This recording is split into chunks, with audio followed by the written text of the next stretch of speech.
Hi, everybody.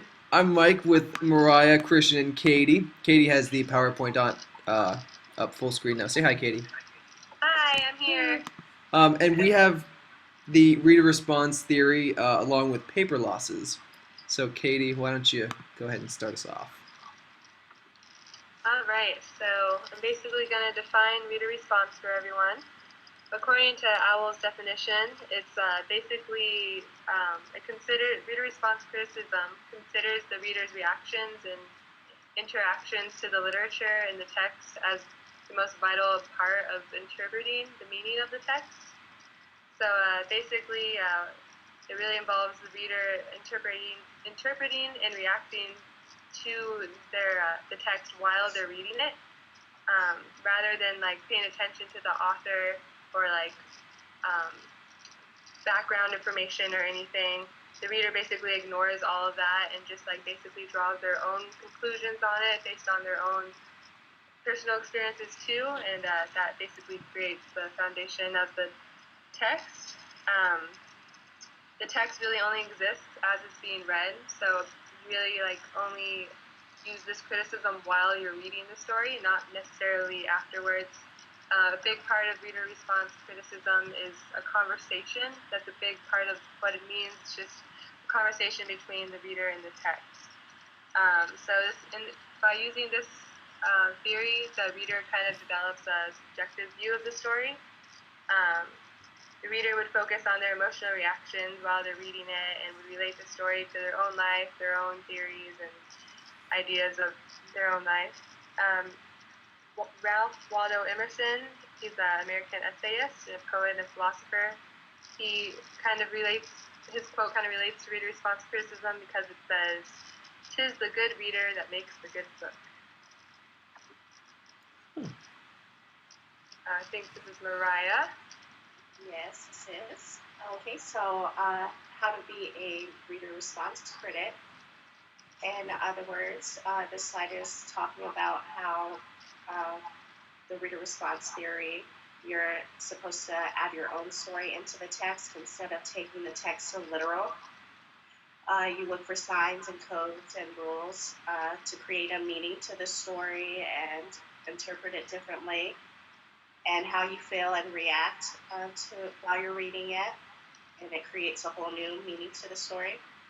After you put all of these reactions together and new information, you'll understand the text differently than the person next to you may be understanding it, and how you respond to it can affect the understanding of the conclusion as well.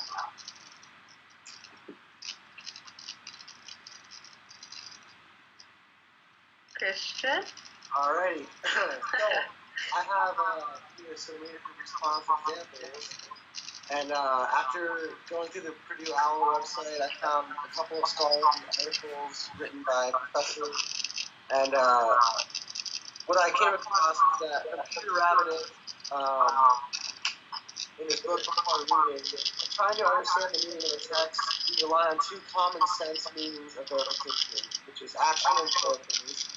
And Ravenous thinks that the only way for a reader to prove understanding of a text meaning would be to repeat the text over verbatim. Basically, there would be no proper grounds for distinguishing mastery from memory. And different kinds of reading involve different kinds of transformation, which is obvious because we understand certain texts a certain way. And different standards of adequacy are applied. And for Stanley Fish, his text class, the authority of interpretive reading, he states that what makes an interpretation acceptable is reading. You know, like when we discuss things as a class, we all agree on something, a collaborated idea of what a text trying to say, and with that, interpretation can be found in the class argument or discussion. Now, the downside with this is disagreement, which then turns into a debate. And this occurs when the truth of a text lies plainly in view for all readers to see, but some choose to be stubborn or not see the truth, which then leads to the reader substituting their own meaning for the meaning that the text obviously portrays. with their own ideas that might not be true. And those are the reader responses. So it's basically one giant reaction is what the author is trying to get out. Some sort of examples and themes that arise is the author uses certain words that are supposed to make you like reaction and something not always so pleasant. So words like space alien, where Jan is talking about how all men are just space alien. You're supposed to be reading that and say, but either agree and be like, yeah, or disagree and be like, whoa, I'm a guy, I don't believe that. You know, irretrievably broken. The guy has changed. It's supposed to just bring up this whole, like, you know, again, reaction from the reader to make them think this is kind of crazy. Some objects like Kate's ring is still in the sea turtles, Kate's love sack, they're all, you know, like she can't get her ring off, but then the reader rather is reacting like maybe they've been in that experience where like, well, I can't get it off, so now am I stuck here? You know, and it's a really relatable environment that they're trying to create. Some other things like the pity. You're supposed to kind of feel bad for Kit and feel the opposite of bad for Raffi. And the children, you have to think about them too. There's also a lot of confusion because you don't know the entire story of their relationship. You're just kind of seeing it from one aspect.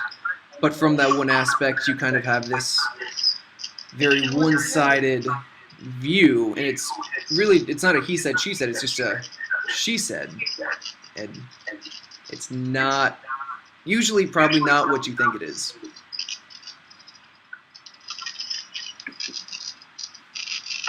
Okay, so these are some of the quotes that we wanted to examine from the story.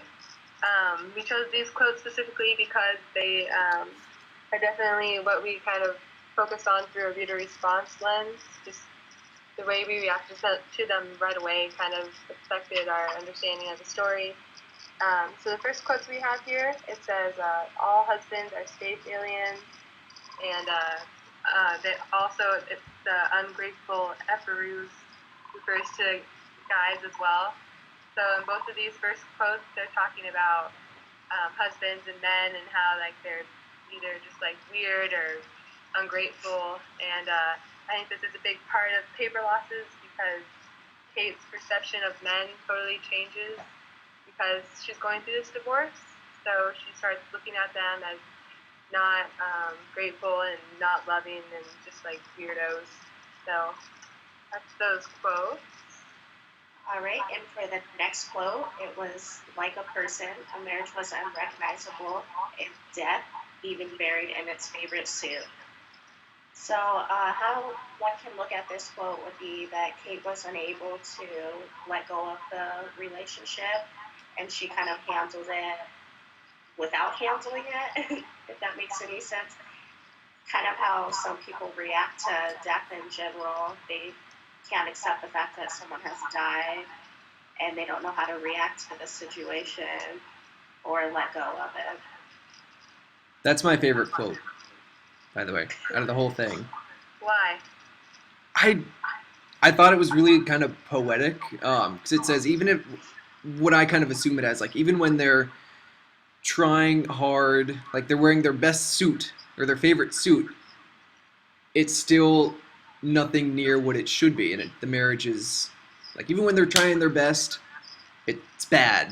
And it basically summed up this whole story for me, and I thought it was written really well, and it really stood out.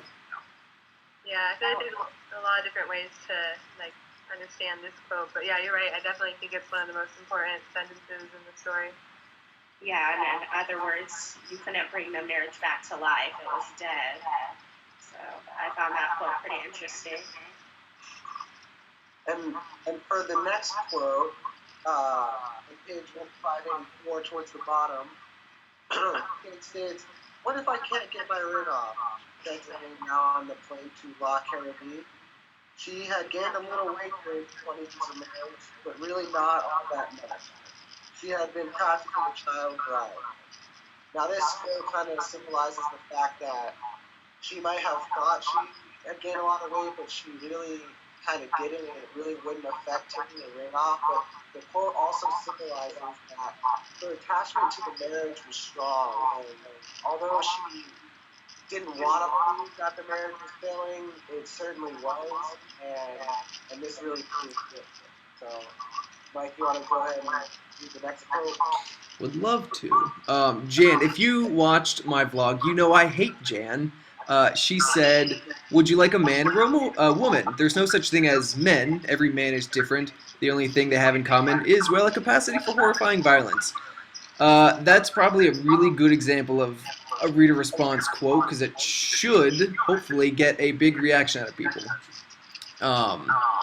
Guys should probably think, well, wait a minute, I don't have a capacity for horrifying violence, and women should think my guy doesn't have horrifying violence on me. So it's a good quote that should make people react to it.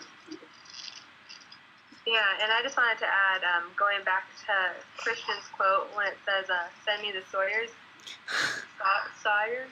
I don't even know how to pronounce that. Sawyers bill. That definitely shows that Rafe definitely wants the marriage to be over, considering he's willing to pay for Kit's ring to be, or it's actually Kate, I think. Kate's ring to be cut off. So I thought that was pretty intense. I thought it was a huge insult to her. It was a jerk move. Yeah, it definitely shows that he is definitely over the marriage. So that's definitely, I think that's an important part to talk about. But I had to. I feel like. Go ahead. Go ahead.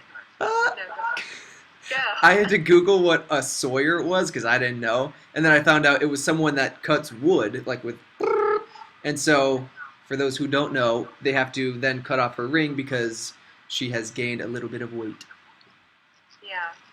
So yeah, all of these quotes definitely got reactions out of the reader, which is a big part of reader response theory. So we also have a couple more to look at. This quote here, it says, "Hope is never false, or it's always false. Whatever. It's just hope," she said. Nothing wrong with that. This quote is talking about how they didn't want to give the children false hope for taking them on the vacation together. Since they're getting a divorce, they didn't want to make the kids think that they're still staying together as parents. I definitely think a huge theme of this story is false hope because it is Kate, right? It's not Kit. I think it's Kit. It is? It's Kit? I think so. I'm glad we're finding this out now. No, yeah, Sorry, Kit. class. I'm determined to know. Oh, it is Kit. I was totally wrong. Oh well. Anyways. Maybe you were getting your name mixed up. What's important? Yeah, maybe it was my name. I was. That's what happened. Anyways, so yeah, Kit has false hope throughout this entire story. Even with the little love sack she made for when they went on vacation, hoping that something would happen with her husband again, totally shows that she has all this hope, and it ends up not really playing out in her favor. So that's a big part of the story.